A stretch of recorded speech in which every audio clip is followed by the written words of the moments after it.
عمرے کے خواہشمند افراد کے لیے اہم خبر، سعودی حکومت نے خوشخبری سنا دی، عمرہ سیزن شروع ہونے کی تاریخ کا اعلان۔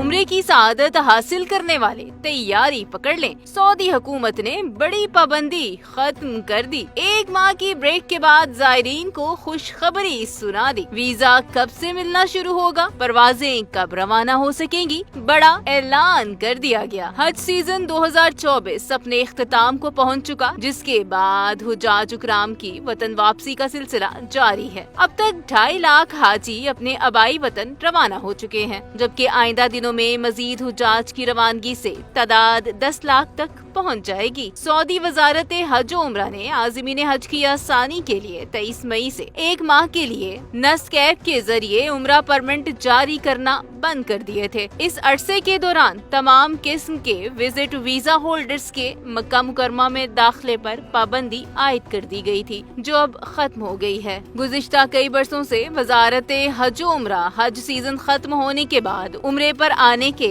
خواہش مندوں کے لیے ویزے جاری کرنا شروع کرتا ہے، اور اب اس کی تاریخ آ گئی ہے۔ سعودی وزارت حج و عمرہ نے جمعرات 20 جون 2024 سے نئے عمرہ سیزن کے لیے ویزے جاری کرنے کا اعلان کر دیا ہے۔ سعودی خبر رساں ادارے کے مطابق سعودی وزارت حج و عمرہ نے کہا ہے کہ نیا عمرہ سیزن 1 محرم الحرام سے شروع ہوگا۔ سعودی وزارت حج و عمرہ کا کہنا ہے کہ عمرہ ویزے کے اجراء کی بحالی سے زائرین کی آمد کو آسان کیا جائے گا۔ وزارت زیادہ سے زیادہ زائرین کو ایڈجسٹ کرنے، ان کی ضروریات اور سہولیات کو پورا کرنے کے لیے کام کر رہی ہے۔